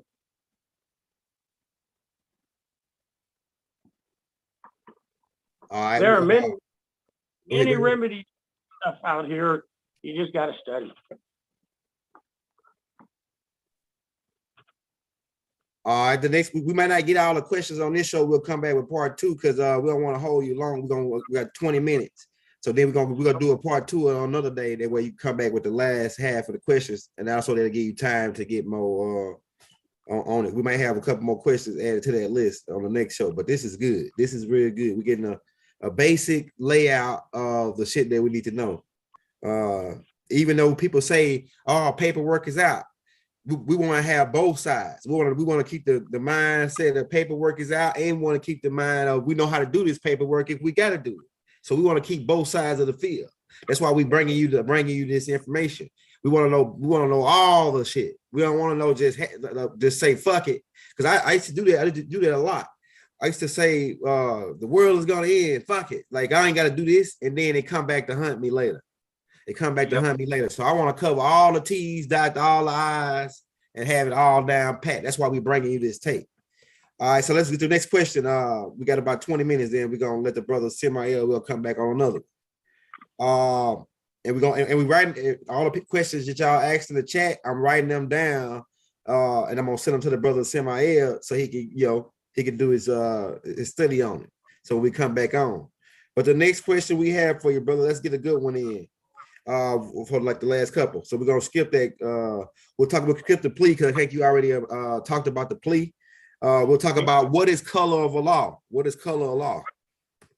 Color of law is actually colorable law. Okay. Which means it appears to be law, but is not. It's de facto government. It is de facto meaning sitting in the seat of government, but not having true jurisprudence or authority to be in that position.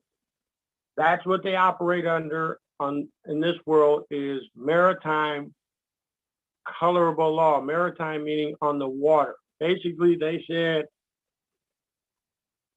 the Santa Maria, the Penta, and I can't remember the other one, the Mayflower. Mayflower, I ran into a conundrum. It was sailing, trying to go to India, and our land ran into their ship. And so we've been fighting ever since under maritime law because our land ran into their ship. And this is an actual court case. This is how absurd it is. Colorable law is the concept of our land ran into their ship. It's bullshit. It's de facto. It is a jurisdiction of nonsense that you tend to agree with because you don't know any better. That's what colorable law is. It makes you a straw man and you become civil liter mortuus, which is Latin for dead in the eyes of the law. You have no rights. And we can do whatever we want to you. You become prize. You become booty. Get the prize. Yeah, booty. You abandon your ship, or they took your ship and they take everything on there, which usually kill the man and take the booty, your wife and your daughters. Anything of value. If you got your little boys under there, if they're under 8 years old, they'll train them in their army, which is what the Moors did that got us in this trouble. Then we taught it to the hybrid. Boys with booty, they were stealing a lot of booty. A lot of booty. Taught it to the hybrid, and they did the same thing.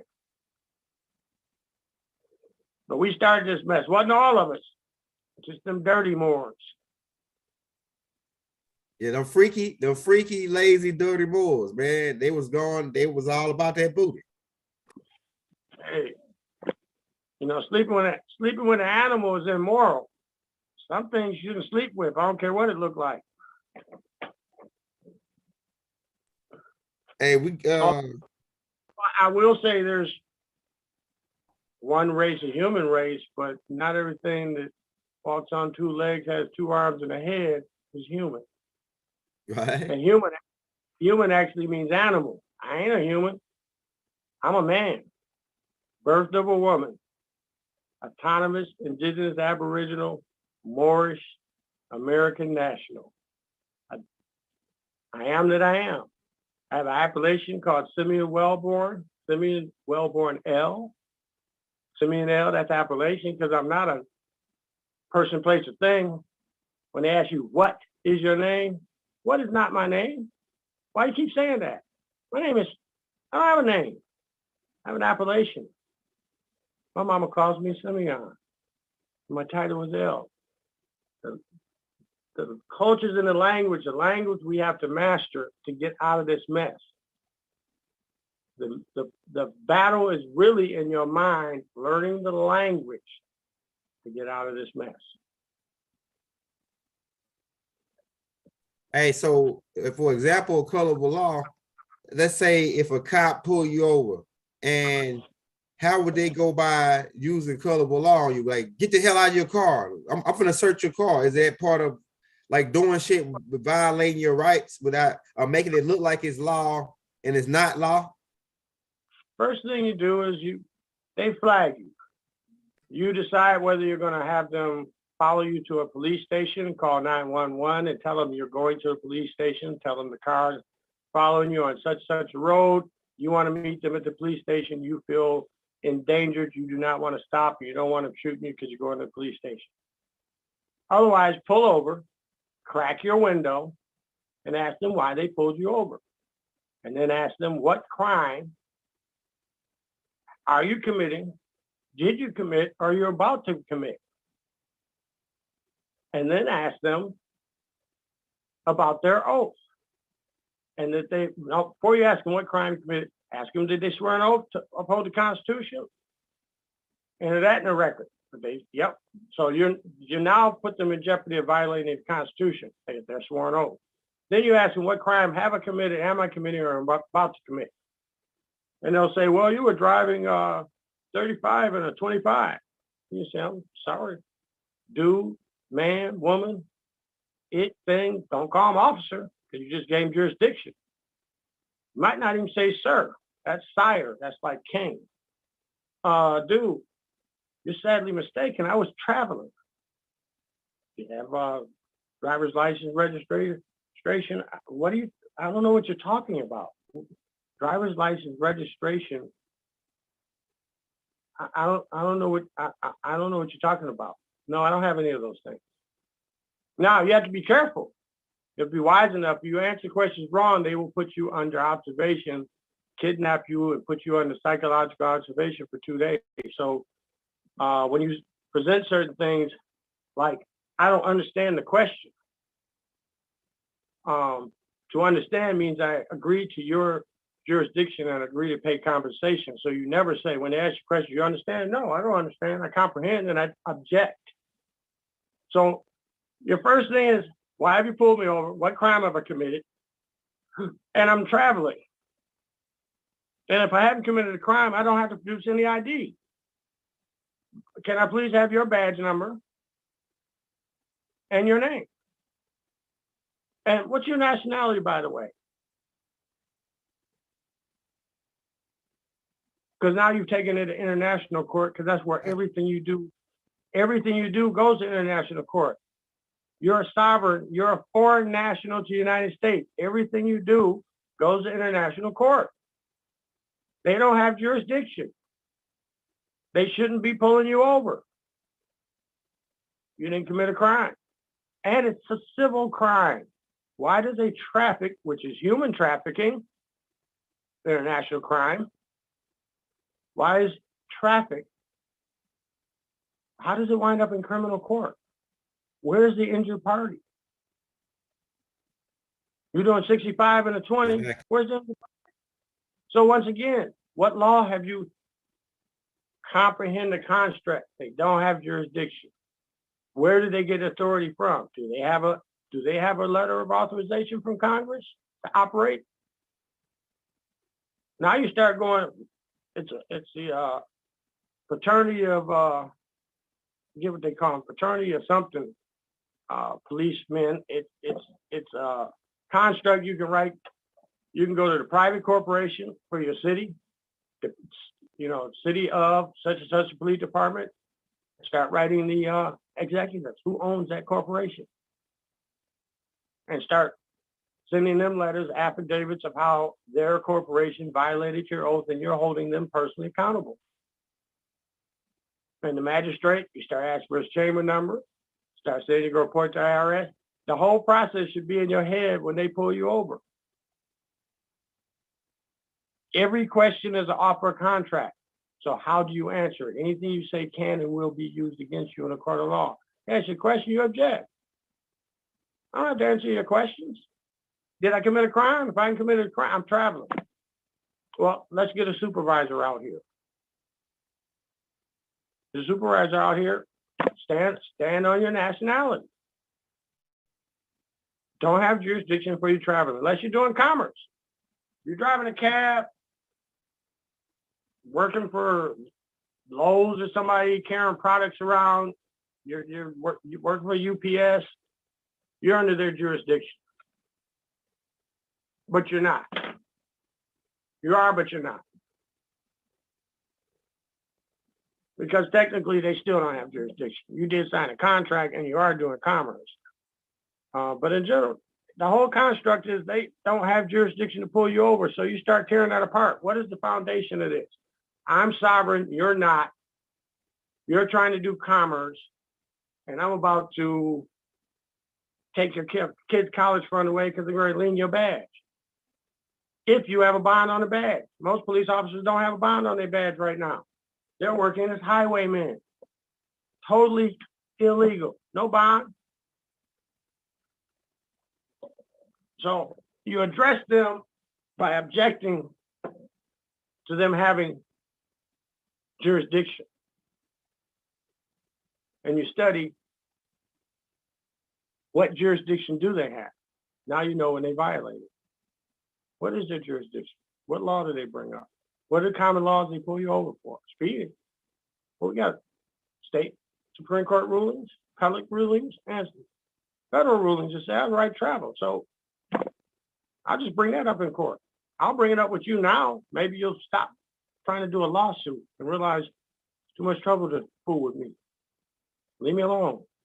I don't mess with you, you don't mess with me. We can walk in love and peace.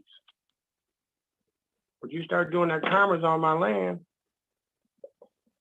they write a ticket, it's called a lawsuit. You write a ticket, call an affidavit, sue them right back. Keep you more than 10 minutes, federal statute, you can charge them $500 a minute. But you gotta be That's careful what you gotta be careful what you say to them, right? Because they can trap you. They can trap you with your words. Anything you say can and will be used against you. There's nothing to say but I object or ask an intelligent question. Hey, what about? Go ahead. Go ahead. Go ahead. And how fast were you going? I was traveling. You don't answer a question like that. Any question asked, let me see your driver's license. I object. I don't have to show you ID unless I committed a crime. What crime have I committed? Am I committing or am I about to commit? Well, you were speeding. Well, status decisis. That's not a violation of federal law. And in this case, federal law trumps state law. Status decisis. So if you have a problem with that, please call a supervisor. We'll discuss it. Supervisor's going to look at you and they're going to see if you can stand on your square, on your sworn statement of I'm a Moor, or if you're going to shake and blow in the wind like a leaf, and they're going to let you go if you can stand. But they know it. They've been taught how to deal with you. They'll call you a sovereign citizen. I object. Boy, you need an education. You can't be sovereign and a citizen at the same time. That's an oxymoron. I got a couple dictionaries in the back seat. You want to read them? Now, see, you can bring that up in court. How are you going to use that against me? See, I sometimes can be a little facetious or play with them, but I recommend you be straightforward, object to their proceedings and state law. State the law and object. Anything else is going to be used against you. And don't agree with anything. It's going to put you in contract. Everything's off a contract. I'm telling right off the top. The only reason I'm talking to you is under threat, duress, and coercion and force of arms because you have that gun on your side. See, they carry guns. We carry firearms.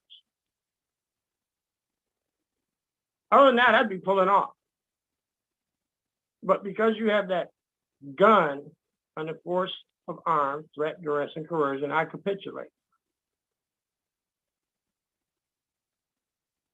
Can't use that against me in a court of law. So what you say is very important. Say as little as possible. Object as often as possible. But you have to know what to object to. You got to study law. You got to study look up what the police officers, you can go on YouTube, look up videos. What questions do they ask? What codes are they trying to enforce? And do those codes apply to you? And what are those codes so that you can argue against them? You got to do those studies. One thing I recommend is everyone should study, get a copy of and study, and preferably if you can get a copy with a seal, the Treaty of Friendship and Peace. Treaty of Friendship and Peace precedes the Constitution and all other statutes, codes, and laws of the United States, but is a treaty between the United States and the indigenous people of the land. And it gives you the right to travel. So you don't need a passport, you need the treaty. I'm traveling, if I can travel from Maine to California and I don't need a passport, then I can travel from Morocco to Morocco and I don't need a passport. I can travel from Morocco, Turtle Island, North Gate, whatever you want to call it, to Canaan land, or to a Maxim, or to Hindustan. But I didn't go to Mexico and I didn't go to Canada. Those are corporations. You need a passport to bring a vessel in and out of a port, a straw man. You're a natural person operating under natural law. You need to know the name of the land you're going to, not the corporation or the political construct. Mandarin is the land. They call it China. Hindustan, they call India. Morocco, they call the United States. Maximum, they call Mexico. Know the name of where you're traveling? I'm traveling on the land. I'm going from here to there. I didn't pass any ports. I'm not a vessel. I'm a living entity. You don't have jurisdiction. But you might want to have that in order, do an affidavit, call Homeland Security, tell them you're coming. You might contact the Office of Navy. I'm leaving this date. I'm coming back this date. Some people say use the passport, but a sovereign with a passport does not go through customs.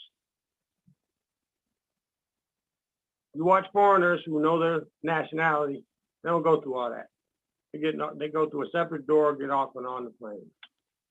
You have to know how to travel. Travel is a birthright. Who gave them jurisdiction to restrict you? You did when you allowed them to turn you into a fiction or a straw man and carry a vessel across ports. You are traveling on the land under the treaty, friendship and peace.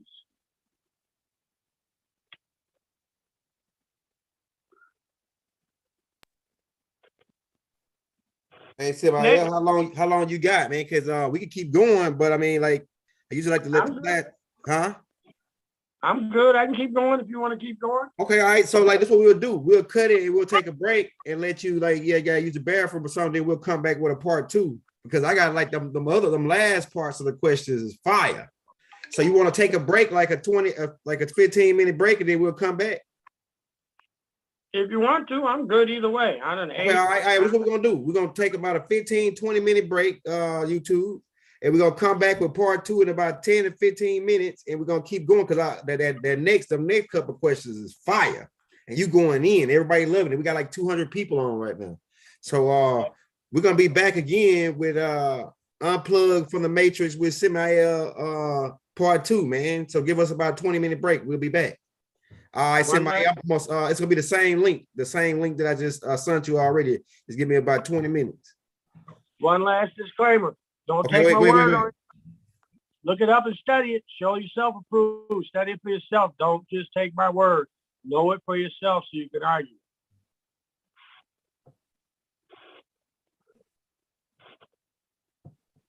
All right. We're gonna be back YouTube in about 20 minutes. We're gonna just take a quick commercial break, and I'm gonna go ahead and eat my stuff real quick. We're gonna come right back. So we're about to get ready to go in, man. Stay tuned. This is about to be lit. This is a historical tape, a classical tape that's gonna have all these questions that you can go back to.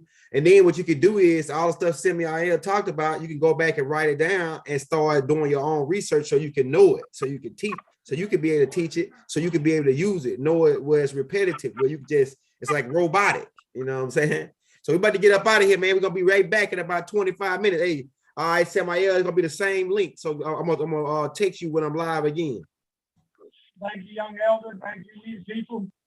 Oh yeah, they love it. They loving it. All right.